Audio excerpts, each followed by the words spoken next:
सुमन की शादी को अभी 20 दिन ही हुए थे।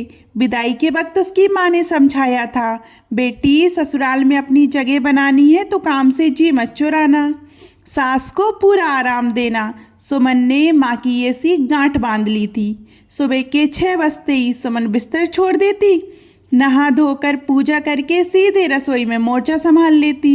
उसकी सास मनोरमा जी, जो पिछले 35 सालों से इस घर की धुनी थी, जब सुबह 7 बजे अपनी आदत के मुताबिक रसोई की ओर बढ़ती तो देखती कि चाय की केतली से भाप निकल रही है, नाश्ते की तैयारी पूरी है और रोटियों के लिए आटा लग चुका है। शुरुआत के 2-4 दिन तो मनोरमा जी को बहुत अच्छा लगा। पड़ोसियों से कहती फिरती, मेरी बहू तो हीरा है, मुझे तो रसोई में पैर ही नहीं रखने देती। कहती है, माँ जी अब आपकी उम्र आराम करने की है। लेकिन जैसे जैसे दिन बीतते गए वह आराम मनोरमा जी को काटने लगा। आज रविवार था, घर में सबके लिए छोले भटूरे बनने थे। मनोरमा जी को छोले बनाने का बहुत शौक था। उनके हाथ की अमृतसरी छोले पूरे खानदान में मशहूर थे। वह बड़े उत्साह से रसोई की तरफ बढ़ी। उन्होंने सोचा कि आज बहू को सिखाएंगे कि मसालों का सही अनुपात क्या होता है। जैसे ही वह रसोई के दरवाजे पर पहुंची, उनके कदम ठिठक गए। सुमन पहले से वहां मौजूद थी। कढ़ाई में तेल गर्म हो रहा था और छोले उबल चुके थे। खुशबू बता रही थी कि तड़का लग चुका है। अरे बहू, मनोरमा जी ने फीकी मुस्कान के साथ कहा, तूने छोले बना भी दिए? मैं सोच रही थी कि आज मैं बनाती, सबको मेरे हाथ का स्वाद पसंद है। सुमन ने मुस्कुराते हुए बिना रुके भटूरे बोलते हुए कहा, माँ जी आप क्यों तकलीफ़ करती हैं? मैंने यूट्यूब पर आपकी रेसिपी देख ली थी, कोशिश की है वैसे ही बनाने की। आप बस डाइनिंग टेबल पर बैठिए, मैं गरम गरम लाती हूँ। मनोरमा जी चुपचाप वहाँ से हट गईं। वह जाकर अपने कमरे में खिड़की के पास बैठ गईं। बाहर का मौसम सुहाना था, लेकिन उनके अंदर एक अजीब सा तूफान चल रहा था। उन्हें लगा जैसे उनके हाथों से सिर्फ करछुल नहीं छीनी गई है, बल्कि इस घर पर उनकी सत्ता छीन ली गई है। पिछले 35 सालों से रसोई में उनका साम्राज्य था। कौन क्या खाएगा, कब खाएगा, ये सब वह तय करती थी। इसी बहाने बेटे पति उनसे जुड़े रहते थे। माँ नमक कम है या माँ आज वो बना दो, ये संवाद ही तो उनकी अहमियत का सबूत थे। लेकिन अब नाश्ते की मेज पर सबने सुमन के छोलों की तारीफ की। बात सुमन, मजा आ गया। पति ने कहा, बिल्कुल माँ के हाथ जैसा स्वाद है। ससुर जी ने भी हामी भरी। मनोरमा जी चुपचाप खाती रहीं। किसी ने नोटिस नहीं किया कि उनकी थाली में भटूरा वैसे का वैसा रखा था। उन्हें लग रहा था वह धीरे धीरे इस घर के लिए आदर्श होती जा रही हैं। अगर काम नहीं तो उनकी ज़रूरत क्या है? क्या वह सिर्फ एक पुरानी कुर्सी की तरह घर के कोने में पड़े रहने के लिए हैं? दोपहर को सुमन जब काम निपटाकर अपने कमरे में आराम करने गई तो उसे प्यास लगी। वह पानी लेने रसोई में आई।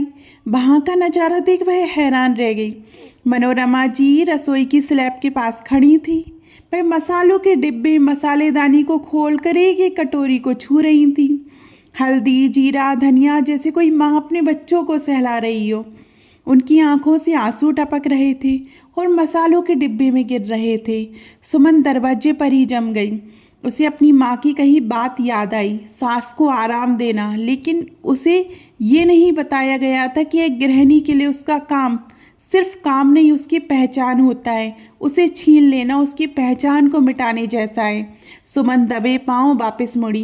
वह अपने कमरे में गई। कुछ देर सोचती रही। उसे अपनी गलती का एहसास हो चुका था। वह आदर्श बहू बनने की होड़ में ये भूल गई थी कि मनोरमा जी अभी रिटायर होने के लिए तैयार नहीं है। शाम की चाय का वक्त हुआ। रोज की तरह सुमन ने चाय नहीं बनाई। वह अपने कमरे में बैठी रही। 5:30 बज गए। बाहर ससुर जी की आवाज़ आई, अरे भाई आज चाय मिलेगी या नहीं? मनोरमा जी ने घड़ी देखी। बहू अभी तक नहीं उठी, कहीं तबीयत तो खराब नहीं? वह चिंतित होकर सुमन के कमरे में गई। सुमन बेटा, तबीयत ठीक है? सुमन बिस्तर पर लेटी मोबाइल देख रही थी। उसने उठकर कहा, हाँ माँ जी सब ठीक है, बस आज मेरा चाय बनाने का बिल्कुल मन नहीं है, क्या आप बना देंगी? और हाँ, वो अदरक वाली, मेरे हाथ से तो वो स्वाद ही नहीं आता जो आपके हाथ में है। सुबह छोले भी फीके ही लगे मुझे तो। मनोरमा जी का चेहरा जो सुबह से बुझा हुआ था अचानक से बल्ब की तरह जल उठा। उनकी आंखों में वही पुरानी चमक लौट आई। अरे पगली, बस इतनी सी बात, मुझे लगा पता नहीं क्या हो गया है, तू लेट, मैं अभी बनाती हूँ। और सुन, शाम के लिए पकोड़े भी तल दूँ, मौसम अच्छा है। बिल्कुल माँ जी, सुमन ने उत्साह से कहा। मुझे भी आपके हाथ के आलू प्याज के पकोड़े खाने हैं। मनोरमा जी पल्लू कसते हुए एक नई ऊर्जा के साथ रसोई की तरफ भागी। खटखट छन छन की आवाज आने लगी। वह शोर नहीं था, वह मनोरमा जी के जिंदा होने का संगीत था।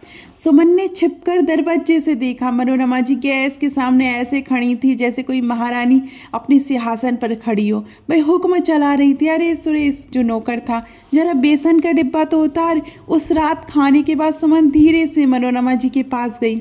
माँ जी, एक बात कहूँ? हाँ बोल बहू। हम एक सौदा कर लें, सुमन ने मुस्कुराते हुए कहा।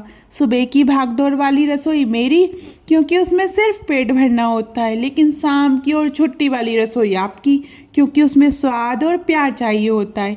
मुझसे भारी काम अकेले नहीं होता, मुझे आपकी मदद चाहिए। मैं आपकी असिस्टेंट बनूंगी, सब्जियां काट दूंगी, आटा लगा दूंगी, लेकिन हेड शेफ तो आप ही रहेंगी।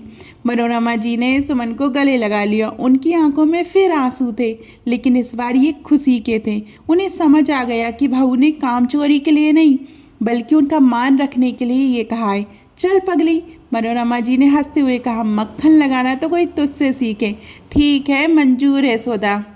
उस दिन सुमन ने जाना कि घर की जिम्मेदारी लेने का मतलब सिर्फ काम करना नहीं होता, बल्कि घर के हर सदस्य को ये महसूस कराना होता है कि वे जरूरी है। उसने अपनी सास को आराम नहीं, बल्कि उनका खोया हुआ वजूद लौटा दिया था। अब उस घर की रसोई में दो रानियों का राज था, एक के पास जोश था और दूसरे के पास तजुर्बा। और जिस घर में ये दोनों मिल जाए, वहाँ का खाना कभी बेस्वाद नहीं हो सकता। तो आपको ये कहानी कैसी लगी कमेंट में ज़रूर बताइएगा। और अभी तक आपने हमारे चैनल परंपरा और प्रतीक्षा को सब्सक्राइब नहीं किया और हमें फेसबुक और इंस्टाग्राम पे फॉलो नहीं किया तो जल्दी कीजिए। धन्यवाद।